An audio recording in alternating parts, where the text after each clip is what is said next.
이번 파트에서는 많은 분들이 쓰기 어려워하는 항목 중 하나인 자기소개 항목 작성 방법에 대해 이야기해 보도록 하겠습니다. 자기소개는 나에 대한 전반적인 소개와 업무적 강점을 어필하는 항목이에요. 사실 이 자기소개 항목은 필수로 넣어줘야 하는 항목은 아닌데요. 개인적으로 저는 이 자기소개 항목 작성을 추천드리는 편입니다. 왜냐하면은 이력서에서 내가 가지고 있는 강점을 직접적으로 어필할 수 있는 유일한 부분이기 때문이에요. 저 같은 경우에도 굉장히 공을 들여서 자기소개를 썼고요. 이력서를 리뷰할 때도 대부분의 분들이 자기소개 항목을 써주시는 걸 볼 수 있습니다. 그래서 수강생 분들도 가급적이면 자기소개를 작성해 주셔서 채용 담당자에게 어필하고 싶은 강점을 잘 알려주시는 게 더 유리하지 않을까라고 생각을 합니다. 자기소개 작성 방법을 이야기해 볼게요. 제 이력서를 가지고 이야기해 볼 건데요. 자기소개는 일반적으로 2줄에서 5줄 분량으로 작성한다고 많이 얘기를 하고요. 저 같은 경우에는 일반적으로 말하는 길이보다는 조금 더 길게 쓴 편인데요. 이렇게 한 이유는 자기소개가 길어서 생기는 감점보다 길더라도 내 강점을 잘 어필해 줄 때 생기는 가산점이 더 크다고 생각을 해서 이렇게 길게 작성해 준 편입니다. 자기소개에 들어가는 내용은요, 간략하게 내가 어떤 경력과 경험을 가진 개발자인지 요약해 주는 거예요.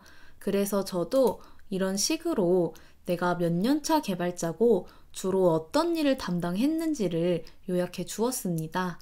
그 다음으로는 그동안 내가 어떤 성과를 내왔는지 정리해 주시면 좋은데요. 저의 경우에는 이런 식으로 제가 만들어 온 성과를 정리해 주었어요. 이를 통해서 나라는 사람은 회사 성장세에 맞춰서 성장을 하면서 리더십을 발휘해 왔어 같은 포인트를 어필하고 싶어서 이렇게 정리를 해 주었습니다. 그리고 추가적으로는 나의 업무적 강점이나 관심사, 태도 등을 정리해 주시면 좋은데요. 이때 일과 무관한 내용은 빼주시는 게 좋습니다. 가끔 이력서를 보다 보면은 취미 같은 걸 써주시는 경우가 있더라고요.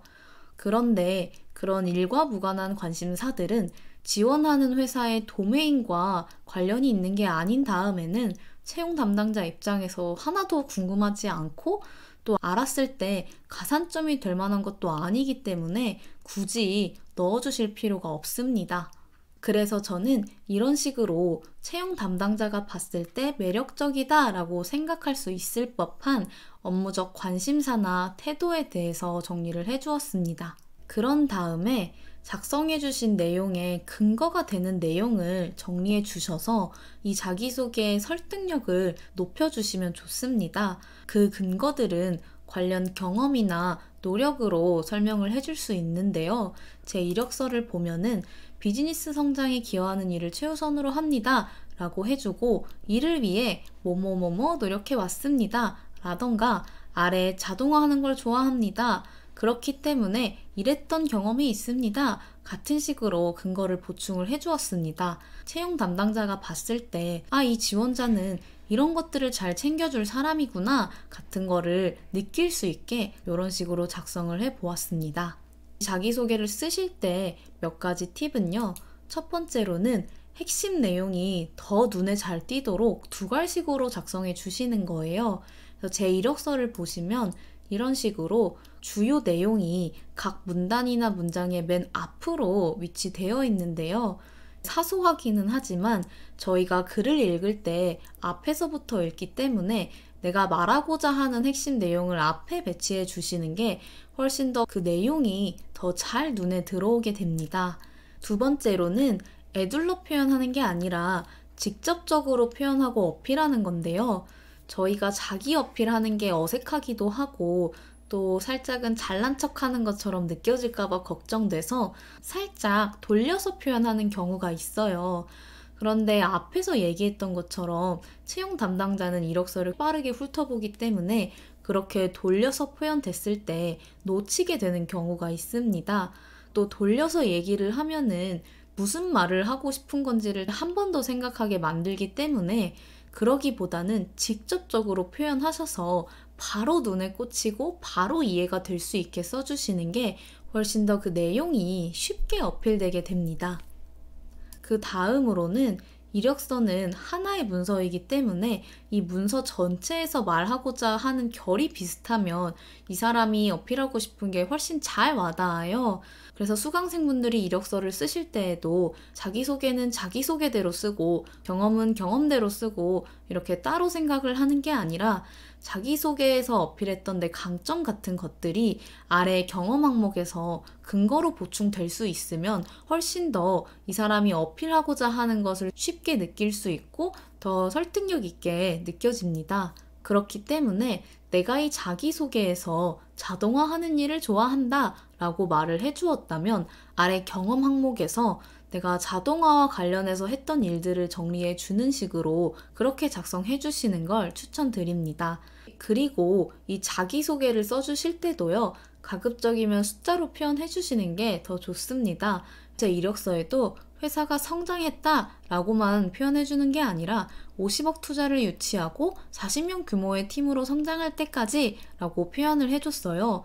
이렇게 표현해주면 더 직관적으로 이게 어느 정도로 성장했다는 것을 느낄 수 있어서 숫자로 표현해 주시는 게 조금 더 좋다고 생각을 합니다.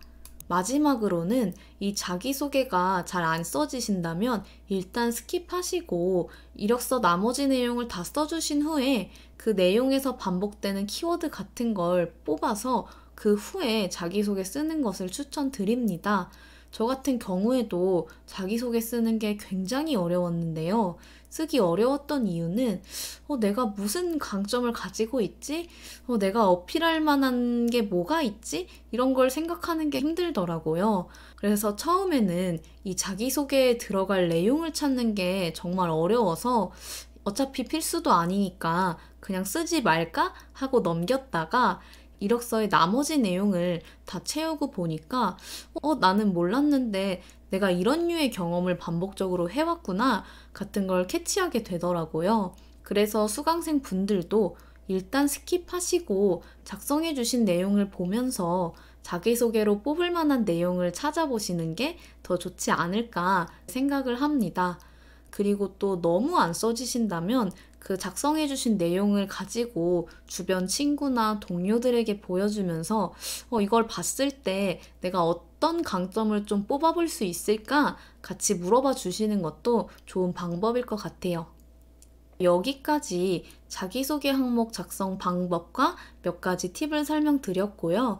이 자기소개는 쓰기 어려운 만큼 여러 사례를 참고하시는 게 좋을 것 같다고 생각을 해서 여러 사례를 준비했어요. 그래서 다음 강의에서 이 사례를 보면서 자기소개를 어떻게 쓰면 좋은지 더 얘기해 보도록 하겠습니다.